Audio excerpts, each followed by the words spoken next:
오늘 주실 말씀은 로마서 15장 14절에서 21절까지의 말씀입니다.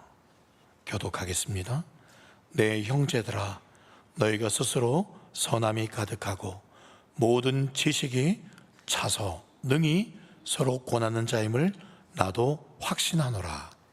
그러나 내가 너희로 다시 생각나게 하려고 하나님께서 내게 주신 은혜로 말미암아 더욱 담대히 대략 너희에게 썼노니, 이 은혜는 곧 나로 이방인을 위하여 그리스도 예수의 일꾼이 되어 하나님의 복음의 제사장 직분을 하게 하사 이방인을 제물로 드리는 것이 성령 안에서 거룩하게 되어 받으실 만하게 하려 하심이라. 그러므로 내가 그리스도 예수 안에서 하나님의 일에 대하여 자랑하는 것이 있거니와, 그리스도께서 이방인들을 순종하게 하기 위하여 나를 통하여 역사하신 것 외에는 내가 감히 말하지 아니하노라. 그 일은 말과 행위로 표적과 기사의 능력으로 성령의 능력으로 이루어졌으며, 그리하여 내가 예루살렘으로부터 두루 행하여 일루리곤까지 그리스도의 복음을 편만하게 전하였노라.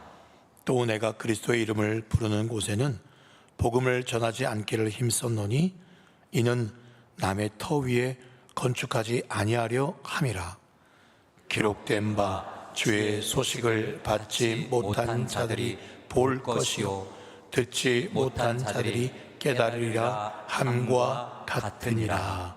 아멘. 한때 참으로 많은 분들이 읽고 또 도전을 받았던 기독교 서적 중에 목적이 이끄는 삶이라는 책이 있었습니다. 아마 여기도 읽어보신 분들이 많을 거예요. 책 제목이라도 들어본 분들이 계실 것입니다. 이 책을 미국의 세들백 교회 릭 워렌이라는 목사님이 쓰셨는데 전 세계에 정말 큰 반향을 일으킨 목적이 이끄는 삶이라는 책이었습니다. 제가 그 교회를 가본 적이 있습니다. 그런데 이게 교회인지 아니면 테마파크인지 알 수 없을 정도로 정말 어마어마한 그 부지와 건물들이 굉장히 많이 있었습니다. 메인 본당으로 가는 길이 엄청 멀었어요. 가기 전에 이런 큰 임시 천막으로 된 그런 건물들이 있었는데요. 이 큰 천막도 그냥 천막이 아니에요. 그 안에 모든 냉난방이 다 되어 있는 큰 그런 천막이었는데, 여기 인도네시아 사람들이, 그 옆에 천막에는 태국 사람들이, 정말 여러 인종들이 예배를 드릴 수 있는 공간들을 마련했더라고요. 가다 보면 또 야외에 잔디밭 위에서 편안하게 또 앉아서 예배 드릴 수 있는 공간도 있었고, 그리고 다음 세대들이 마음껏 뛰놀며 예배 드릴 수 있는 특별한 테마로 이렇게 건물들을 만들어져 있더라고요. 주일에 그 교회는 수만 명이 출석을 합니다. 정말 수만 명이 와도 될 정도로 부지가 정말 몇만 평이 되었어요. 마치 남목의 한 일동 전체를 합한 것만큼 기독교 마을과도 같은 게 한 교회였어요. 제가 지금 드리는 말씀은 이런 엄청난 메가처치, 그런 교회만 진짜 주님의 교회냐, 그걸 말하는 게 아닙니다. 시골에서 단 10명이 모이는 교회라도, 주님이 계시는 교회라면, 주님이 받으시는 예배라면 그것이 주님의 교회인 것입니다. 제가 드리는 말씀은 이런 모양 또 이런 모양 다양한 모습으로 주님께 예배를 드릴 수 있는데, 주님께서 다양하게 일하십니다. 그런데 제가 세들백 교회를 보고 느낀 점은, 릭 오렌이라는 그 한 목사님이 분명한 목적을 가지고 품고 그렇게 달려가니까 이렇게 수많은 인종들, 수많은 다음 세대들, 엄청난 그 LA에 있습니다. 거기 있는 수많은 사람들을 복음으로 인도할 수도 있구나. 어떤 목적을 가지고 한 사람이 달려감에 따라서 엄청나게 많은 사람에게 영향을 미칠 수 있겠구나, 큰 것을 보고 도전을 받을 수 있었습니다. 성경 말씀에서요, 정말 목적에 이끌려서 자신의 목숨도 아까워하지 않고 오직 한 길로 평생 충성스럽게 달려간 사람 꼽으라 한다면 여러분 누가 떠오르십니까? 여러 믿음의 사람들이 있겠지만 그 중에 아마도 우리가 지금 로마서 말씀을 살펴보고 있으니까 사도 바울이 아니겠나 생각을 해봅니다. 이 바울이 이 로마서를 쓴 목적이 있다라고 제가 지난주에 말씀을 드렸어요. 이제 로마서가 거의 끝자락에 다다르고 있습니다. 그러면서 끝부분에 이 편지를 쓴 목적을 말하게 되어 있죠. 지난주에는 어떤 이야기를 드렸습니까? 로마서 1장부터 11장까지 정말 우리가 받은 구원이 얼마나 놀라운 구원인가를 쭉 설명하면서 너희들이 받은 이 구원을 깨달아서 이제 너희가 뭐 되어라? 너희가 몇 개가 되어라? 너희가 하나가 되어라. 그 목적이 이 로마서를 쓴 이유다라고 지난주에 말씀을 드렸습니다. 오늘 말씀에서는 로마서를 쓴 두 번째 목적, 다시 말해서 이 로마서를 끝나갈 때 가장 중요한 얘기를 이제 마지막 부분에 하는 거예요. 두 번째, 그것이 무엇인가? 16절입니다. 같이 한번 읽어볼까요? 시작.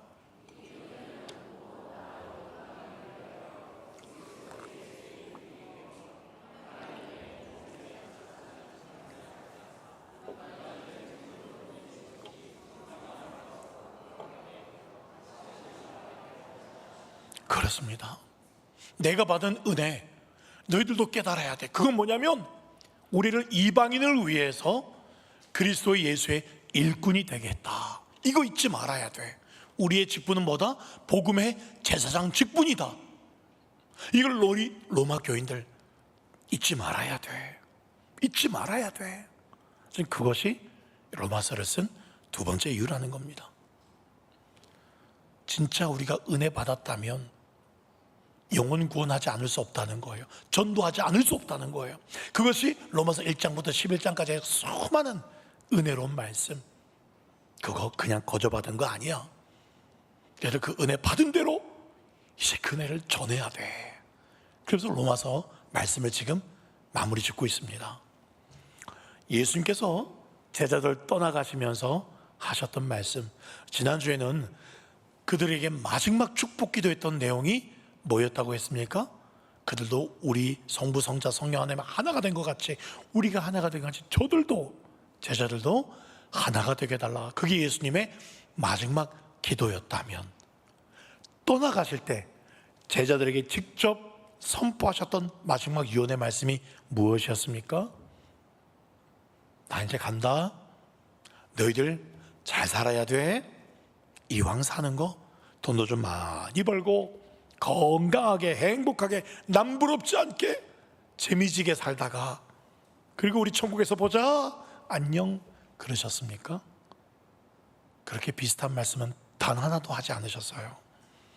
이렇게 말씀하셨죠. 마태복음 28장에 보시면 너희는 가서 모든 민족을 제자로 삼아야 돼. 그래서 세례를 베풀고 내가 너에게 분부한 모든 것을 가르쳐 지키게 하라. 그리하면은 제가 가로를 넣었어요. 내가 세상 끝날까지 너희와 항상 함께 있으리라. 우리가 좋아하는 말씀이에요.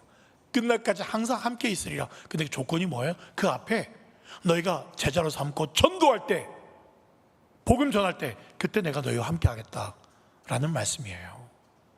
그렇죠? 그리고 8절 말씀, 사도행 1장 8절 말씀, 땅 끝까지 이르러 내 증인이 되어야 돼. 그리고 구름 타고 올라가셨어요. 이게 주님의 마지막 말씀이지 않습니까? 예수께서 제자들을 하나가 되라고 하신 이유도 뭐였습니까?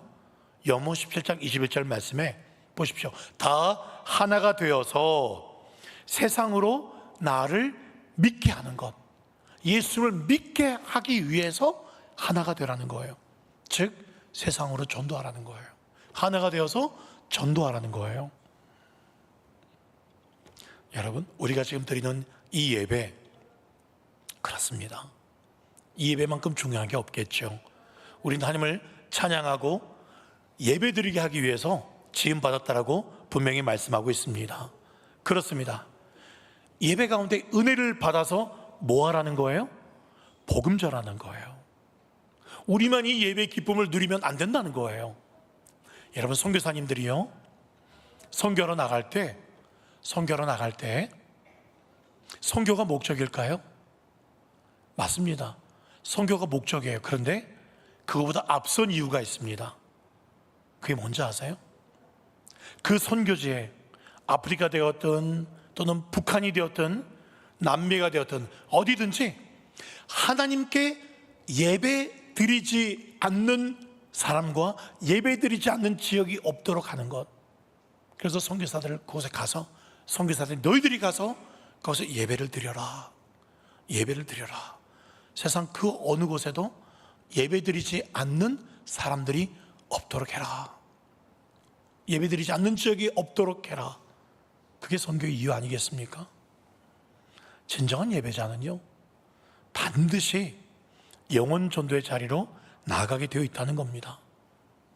이것이 얼마나 시급한지 오늘 16절 말씀에는요, 성삼위 하나님이 다 등장하세요. 보세요. 이 은혜는 곧 나로 이방인을 위하여 그리스도 예수의 일꾼이 되어 하나님의 복음의 제사장. 보세요. 예수의 일꾼, 예수님이 나와요.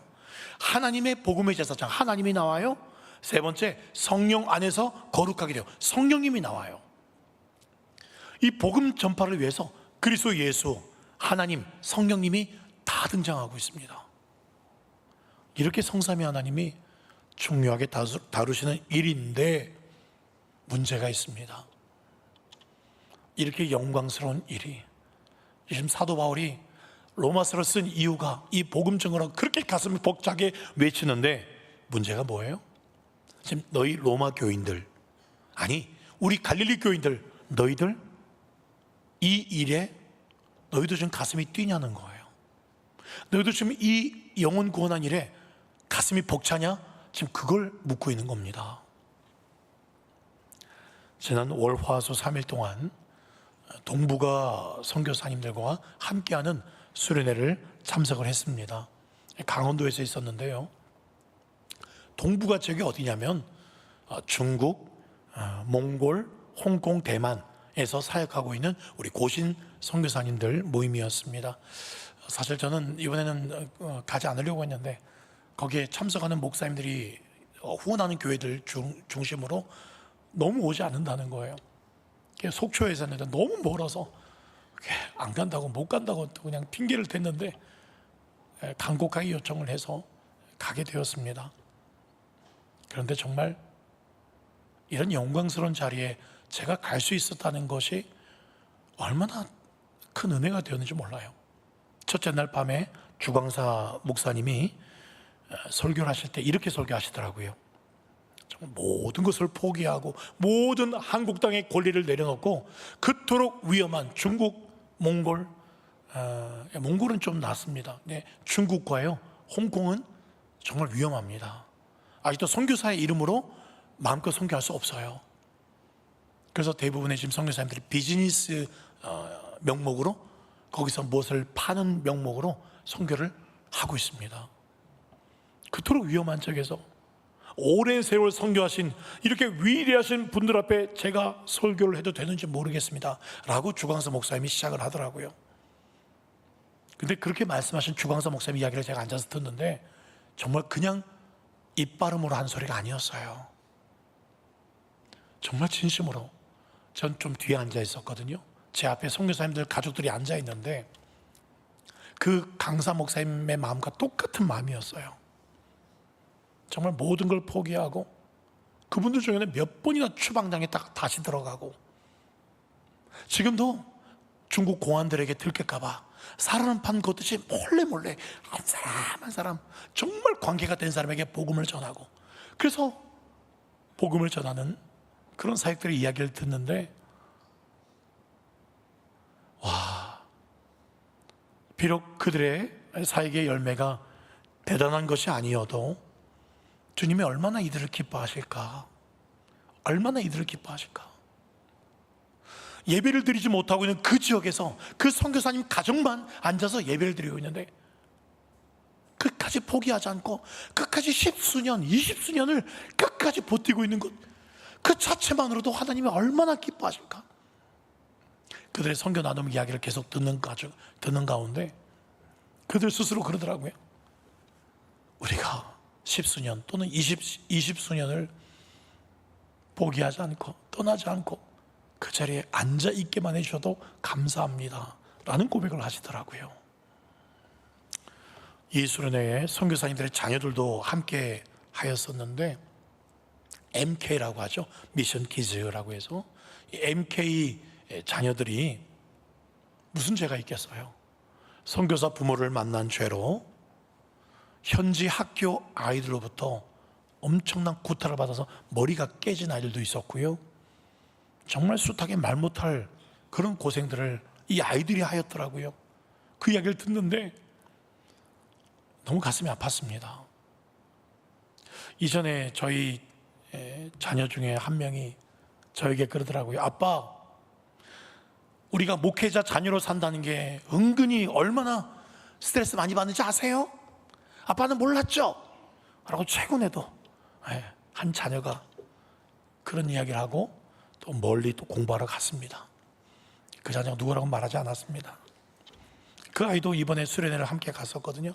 아마 제가 설교 때 이런 이야기 하는 게 스트레스가 된지 모르겠습니다만은 그 아이도 이번에 수련회를 같이 갔어요. 근데 선교사 자녀들의 그 삶을 보고 듣고 하는데, 아빠, 우리도 얼마나 목회자장을 스트레스 받고 있는지 아세요? 라는 말이 쏙 들어갔어요. 쏙 들어갔어요. 그 아이들에 비하면 이건 아무것도 아니에요. 스트레스도 아니에요, 이건. 그래서 그런가 제가 MK 그 자녀들하고 같이 한 테이블에서 밥을 먹었습니다. 청소년 아이들이었는데요. 두 아이들하고 제가 여러 가지 이야기를 했어요. 근데 그들이 말하는 것, 행동하는 것 하나하나가요, 얼마나 어른스러운지, 얼마나 이 아이들이 예의가 바른지, 와, 진짜 얘네들도 선교사구나, 그런 생각이 들었습니다. 이번에 이 수련을 통해서 정말 저희 가족을 숙연하게 하고 겸허하게 만드는 그런 수련회였습니다. 마치고 돌아오는 길에, 그런데 나는 지금 편하디 편한 이 대한민국에서 도대체 뭐 하고 있는가? 뭐 하고 있는가? 조금 뭐 힘든 일이 있다고, 스트레스 받는 일이 있다고 엄살 피우고, 정말 부끄러웠습니다. 그렇게 반성이 들 즈음에 수련회를 다녀왔던 그 다음날 목요일 날 밤에 누웠는데, 자려고 하는데 카톡이 왔어요. 정말 오랜만에, 몇 년 만에 제가 예전에 알던 한 형제로부터 카톡이 왔어요. 이 형제는 제가 전에 부목사 때 청년부의 청년이었습니다. 이 친구는 중국인 청년입니다. 한족이에요. 그때 경주에 와서 일하러 왔습니다. 그래서 한국말도 떠듬떠듬 배우는 형제였는데, 그 형제가 같이 저희 청년부 제가 살피면서 섬기면서 은혜를 받았어요. 그래서 이 친구가 신대원을 갔어요. 고려신학대학원. 그런데 한국어도 아직 힘들고 또 신학 내용도 너무 어려워서 1년만 하고 그만두게 되었습니다. 그리고는 그 친구가 다시 중국에 들어갔습니다. 결혼을 하고, 여기서 결혼을 하고 중국에 들어갔어요. 그리고 제게 수년 만에 목요일 날 3일 전에 제게 밤에 연락이 왔어요. 너무 반가웠어요. 그래서 제가 바로 전화를 걸었어요. 근데 이 친구 하는 말이, 지금 중국에서 한국계 기업에서 일하고 있는데 한국에 잠깐 들어오게 되었고 지금 곧 중국에 돌아간대요. 금요일 날 돌아간대요. 근데 들어가기 전에 보안상 먼저 제게 한 가지 부탁을 하고 싶다는 거예요. 말해보라고. 그랬더니 지금 자기가 중국에서 가정교회를 섬기고 있대요. 가정교회를 출석하고 있는데, 가정교회는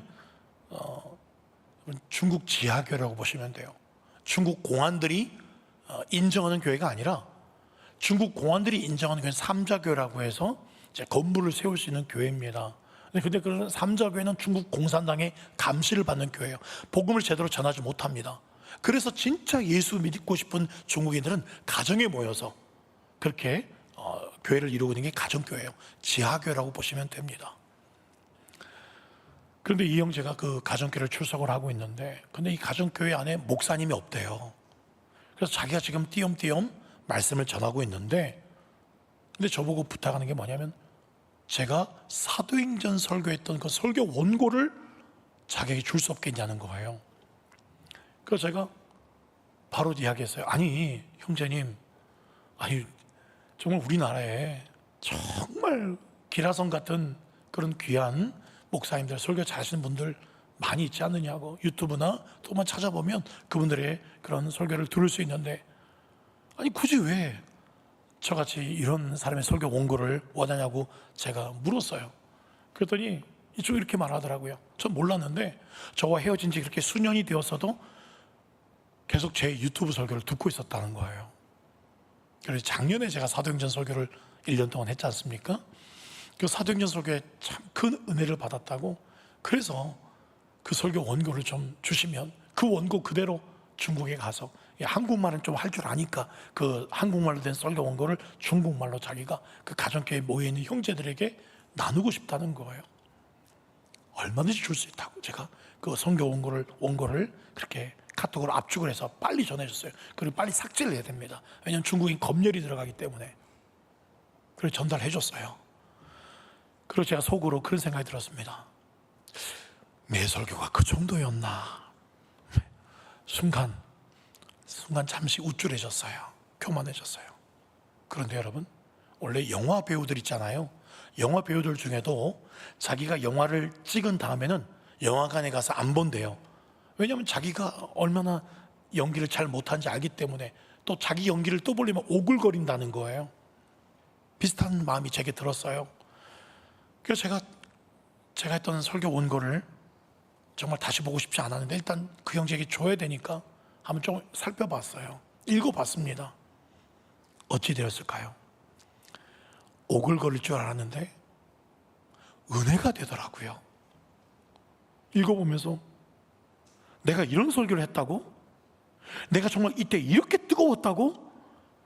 제가 제 설교 내용을 보면서 다시 마음이 뜨거워지기 시작했어요.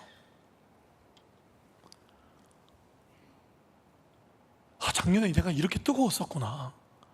내가 이렇게 간절히 전했구나. 그러면서 그 설교 내용 중에 보니까, 여러분 기억나세요? 사도행전 설교하면서 그렇게 제가 여러분들하고도 많이 외쳤던 게 있더라고요. 그게 뭐였습니까? 내가 바로 뭘 외쳤어요? 내가 바로 선교사다. 이야, 진짜 사도행전 설교하면서 내가 선교사의 마음으로 설교했었구나. 성도들에게 선교사입니다. 그렇게 설교했었구나. 너무 새록새록하더라고요. 그러면서 제 마음에, 주님, 제가 직접 그 선교 현장에는 못 가더라도 제 연약한 이 설교라도 주님이 보내셔서 중국 형제들에게 복음을 전하게 하시는군요. 주님께서 나의 어떤 모양이든 나를 선교의 도구로 사용해 주신다는 것에 너무나도 가슴이 벅찼습니다. 근데 더 읽어보면 더 오글거리는 것도 많을 거예요. 아이고, 이렇게밖에 설교를 못했나. 그럼에도 불구하고 정말 연약한 걸 누구보다 잘 알지만 그런 설교라도 주님이 쓰시겠다고 그 형제를 통해서 가져가게 하시는데 너무 제가 황송했고 가슴이 벅찼습니다. 제가 지금 자랑하는 거 아닌 거 아시죠? 나 같은 것도 사용해 준다는 사실에 요 며칠 제가 너무 가슴이 벅찼습니다. 여러분은 최근 어떤 일 때문에, 무엇 때문에 정말 가슴이 벅차고 그렇게 감격했던 적이 최근에 언제 있었습니까? 사도 바울은요, 복음 전하다가 얼마나 많이 굶주렸는지 모릅니다. 배가 고파서 웅크려 있을 때에도, 매를 맞을 때에도, 깊은 지하 감옥에 갇혀 있을 때에도 어찌 나 같은 것을 복음의 일꾼으로 세워주셨나. 그 감격 하나 때문에 눈물을 흘리며, 주님, 굶어도 좋습니다. 매 맞아도 좋습니다. 이 감옥에서 이대로 죽어도 좋습니다. 끝까지 충성하겠습니다. 그게 바로 사도 바울의 평생의 감격이었고 가슴 벅찬 고백이었습니다. 디모데전서 1장에 보십시오. 나를 능하게 하신 그리스도 예수 우리 주께 내가 감사합니다. 어찌 나 같은 것을 충성되이 여겨 내게 복음의 이 제사장의 직분을 맡겨주셨습니까? 13절에 내가 저대는 비방자였고 내가 교회에 박해자였고 폭행자였고 그런 나를 긍휼을 입게 하셨고, 주여 14절에 주님의 그 크신 은혜가 예수 그리스도의 그 믿음과 사랑과 함께 넘치도록 내게 풍성합니다. 풍성합니다. 9절에 나는 사도 중에 가장 작은 자, 나같이 이런 악했던 자가 그런 하나님의 교회를 박해하였지만 주여 어찌 나를 복음의 제사장으로 직분자로 세우셨습니까? 나는 감당치 못하겠습니다. 그게 바울의 고백 아니었습니까? 여러분에게 이런 감격이 있으세요? 이런 감격이 있으십니까? 분명히 로마서 말씀을 살펴볼 때 그렇지 않습니까? 에서는 미워하고 야곱 같은 나를 하나님이 사랑하셨다는 거예요. 여러분, 하나님께서 아무나 불러가지고 하나님의 자녀 삼는 줄 아십니까? 아닙니다. 하나님이 원하시는 사람을 부르신 거예요. 그 하나님이 원하시고 택한 사람 중에 내가 끼어있다는 사실, 이게 얼마나 큰 영광이요? 은혜입니까? 마찬가지로 하나님께서 복음을 전하라고 맡길 때에도 아무나 불러서 맡기시는 게 아니라는 거예요. 맡겨도 되겠다는 사람에게 맡기시는 거예요. 그 사람이 누굽니까?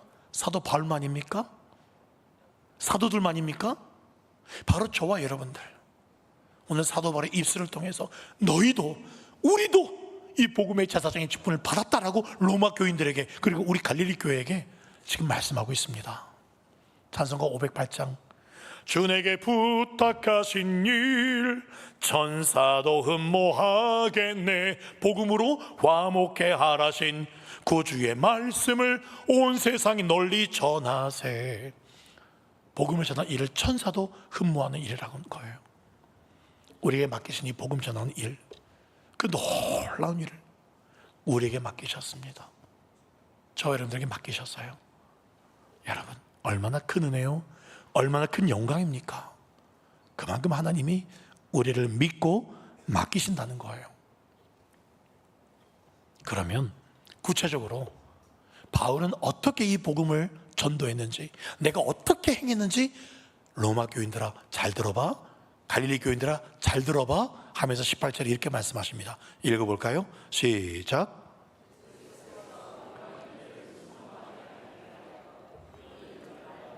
예, 이방인들에게 순종하게 하기 위해서 복음을 어떻게 전했어요? 무엇과 무엇으로? 말과 행위로. 첫 번째 말입니다. 여기 말 못하시는 분 계십니까? 없으시죠? 그렇다면 이런 평상시 지난 일주일 동안 입으로 내뱉은 말들 중에, 언어 중에 예수의 이름, 하나님의 복음을 전한 적이 있습니까? 위대한 하나님의 복음을 전하는데 여러분의 말이 쓰인 적이 있으십니까? 도대체 어떤 말들을 하고 계십니까? 한 입으로 어떻게 단물과 쓴물이 나올 수 없다고 그랬지 않습니까? 복음이 나와야 되는데, 예수가 나와야 되는데 우리의 입에서, 우리 지난 계속 살펴본 말씀처럼 남을 비판하고 정죄하고 판단하는 말이었는지, 남을 축복하고 복음을 전하는 영광스러운 입이었는지, 여러분, 바라기는 저와 여러분의 입술의 모든 말이 복음에 합당한 예수 그리스도의 향기 편지가 될 수 있기를 축복합니다. 그리고 말과 그 다음에 뭐였어요? 행위로라 그랬어요. 행위로. 근데 여기서는 말과 행위로 나오죠. 근데 예수님은 반대로 하셨어요. 사도행전 1장 1절 보십시오. 대우별로요. 내가 먼저 쓴 글에는 예수께서 어떻게 하셨어요? 행하고 그 다음에 가르치셨다 라고 나옵니다. 예수님의 가르침의 특징은 행하심이 먼저예요. 마태복음 5장 19절도 보세요. 누구든지 이를 행하며 가르치는 자, 행하며 가르치는 자. 말만이 아니라 삶의 행동으로 먼저 보여준다는 거예요. 최근에 제가 화장실을 사용하고 나왔어요. 근데 저는 깜빡했나 봐요. 뒷처리를 깔끔하게 하지 못했나 봐요. 이제 아내가 그 다음에 들어가는데 그 모습 보고 나와서 저한테 그러더라고요. 성도님들은 당신 설교의 은혜를 받았다고 해도 나는 당신의 진실한 삶의 모습을 압니다. 그렇게 말하더라고요. 나는 당신의 뒤끝을 압니다. 그렇게 말하더라고요. 이게 머쓱해졌습니다. 그래서 제가 그랬어요. 내가 뭐 일부러 그랬어요? 깜빡하고 그런 거지? 평상시에 나 정도만 해도 잘하는 거 아닙니까? 어이구 참네. 나도 김영희 씨가 한번 설교하는 거 한번 듣고 싶습니다. 과연 어떻게 하는 게 진짜 말과 삶이 진실한 건지 한번 나한테 설교 원고를 한번 써줘보세요. 진짜 설교하는 게 쉬운 줄 압니까? 한번 해보세요. 한번. 제가 그렇게 변명을 했지만 아내가 앞서 말했던 그 진실의 소리를 부정할 수는 없었습니다. 틀린 말이 아니거든요. 말은 잘할지 몰라도 내 삶으로 가까이 있는 사람에게 그렇게 은혜를 끼치지 못한다면 가짜겠죠. 여러분, 제가 지금 여기도 지금 한 200여 명이 넘는 분들, 일부 예배까지 다 한 400명 가량의 성도들 앞에 지금 설교를 합니다. 그래서 많은 분들 앞에 설교한다고 제가 대단한 사람입니까? 아니에요. 아무도 보지 않는 그 자리에서 제 말과 제 삶이 행실이 일치할 때 그때 가까이 있는 사람들이, 옆에 있는 사람들이 은혜를 받고 능력이 나타나겠죠. 요한일서 3장 18절 말씀에 같이 읽어봅시다. 시작.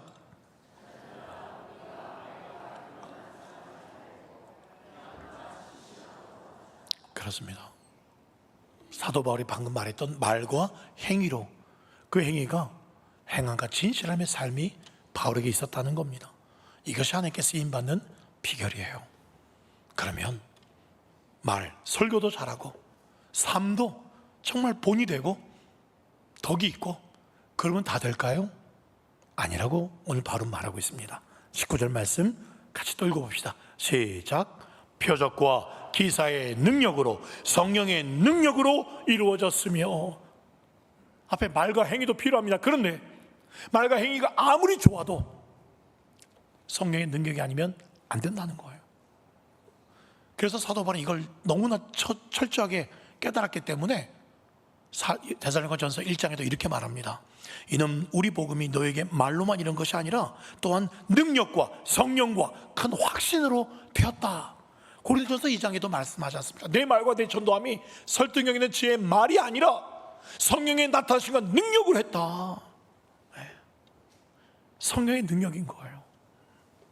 사복음서 한번 보세요. 예수님께서 행하셨던 그 기적들 전부 다 복음 전하는 현장에서 기적들이 일어났습니다. 성령의 능력이 일어났어요. 복음을 전할 때 성령의 능력으로 안전배가 일어났습니다. 복음을 전할 때 눈먼 자가 눈을 떴습니다. 복음을 전할 때 성령의 능력으로 귀신들이 떠나갔습니다. 사도행전도 보세요. 성령의 능력으로 이 사도들과 이 성도들이 꼭 사도들 아니어도 빌립 같은 집사님이, 스데반 같은 집사님이 기적을 행하고 치유를 행하고 수많은 사람들이 돌아오게 만들었습니다. 목사만이 아니라 대단한 사람이 아니라 집사도 성도들도 성령의 능력이라면 놀라운 일들을 행했다는 거예요. 여러분 보십시오. 마가복음 16장에도 이렇게 나오죠. 너희는 온천에 다니면 만민에게 복음을 전파하라. 복음을 전파할 때 이런 표적이 따르리니 귀신도 쫓아내고 세방언도 말하고 뱀을 또 무슨 독을 마셔도 해를 받지 않고 손을 언제쯤 나을 것이라. 그렇습니다, 여러분. 사도 바울이 성령의 그 능력을 덧입지 않았다면 아무리 말을 잘해도 아무리 덕스러운 행동을 한다 할지라도 사도 바울이 행했던 지구 반바퀴를 돌 만큼 그렇게 온 천하를 다니면서 위대한 선교 사역은 불가능했습니다. 마찬가지예요. 사도 바울만이 아니라 가난한 구두 수송공이었던 무디에게도 이 성령이 임하니까요, 미국의 100만 명이 무디를 통해서 예수를 영접하게 됩니다. 그 젊은이들 중에 은혜를 받고 무디의 그 설교에, 무디의 그 인도 가르침에 은혜를 받고 조선 땅에 선교사로 가겠다고 수많은 젊은이들이 헌신해서 선교사로 온 사람들이 바로 우리 이 땅의 선교사들이었습니다. 성령 충만했던 허드슨 테일러, 그를 통해서 중국이 일어났습니다. 성령의 사람이었던 아펜젤러 언더를 통해서 조선 땅이 일어났어요. 성령 충만했던 정말 믿음의 선지들 때문에 일제 강점기를 이겨낼 수 있었고, 유교를 이겨낼 수 있었고, 보릿고개를 이겨낼 수 있었고, 1970년, 80년, 90년대까지 엄청난 붕들이 일어났어요. 목사뿐만이 아니었어요. 평신도들 가운데 성령 충만한 평신도들 때문에 놀라운 일들이 일어났어요. 여러분, 그럼 지금 21세기를 살고 있는, 2026년도를 살고 있는 우리에게도 이 성령이 임하기를 마냥 기다려야 됩니까? 아닙니다. 지금은 기다릴 때가 아니에요. 지금은 나갈 때입니다. 성령의 능력으로 사역하실 때예요. 왜 그렇습니까? 이미 성령이 교회에 임하셨기 때문에 그렇습니다. 우리는 다 성령을 모시고 있어요. 성령님을, 예수를 주로 고백한 자들은 다 성령님을 모시고 있는 겁니다. 성령님을 모시고 있는 사람은요, 그냥 성령님만 모시고 있습니까? 성령님의 능력도 저와 여러분들에게 함께하고 있습니다. 마가의 다락방에 120명의 각각에게 성령이 임했습니다. 각각이 방언을 했고 각각이 능력을 행했습니다. 그때와 똑같이 지금 2부 예배 드리는 우리 한 사람 각각이 성령님과 그 능력이 동일하게, 불로 임하셨던 그 성령이 동일하게 임하신 줄 믿습니다. 성령님의 능력은요, 우리가 약하거나 우리가 연약하거나 두려워하거나 상관이 없어요. 내가 약하기 때문에 우리 안에 계신 성령님의 능력이 약해집니까? 아닙니다. 내 마음이 불안하고 겁난다고 해서 성령님도 두려워 떨고 계십니까? 아닙니다. 바울도요, 사람이라서 이랬다고 기록하고 있어요. 고린도전서 2장에 보면 내가 너희 가운데에 거할 때에 약하고 두려워하고 심히 떨었다. 바울도 사람이니까요. 그런데 거기서 끝이 났어요? 아니요. 그럼에도 불구하고 나는 이 복음, 예수 이름 들고 성령의 함께 하심으로 담대히 나아갔습니다. 바울과 함께 하셨던 성령님은 우리와도 함께 하십니다. 내가 불안해도 성령의 능력은 나와 함께 하십니다. 내가 연약해도 성령의 능력은 나와 함께 하십니다. 그 성령님이 지금 나와 함께 하심을 믿으시기 바랍니다. 그러면 문제가 있어요. 나와 함께 하신 성령님도 똑같은 성령님이라고 우리가 아멘하고 지금 믿는다면 한 가지가 남았어요. 그렇다면 그 성령님의 이끄심에, 그 성령님의 능력을 행하시고, 단지 능력 행한 게 아니라 인격적인 성령님께서 우리를 통해서 우리와 함께 이 복음의 사역을, 하나님의 나라를 임하게 하는데 누가 그 성령님의 인도하심을 따라가겠냐, 그 말이에요.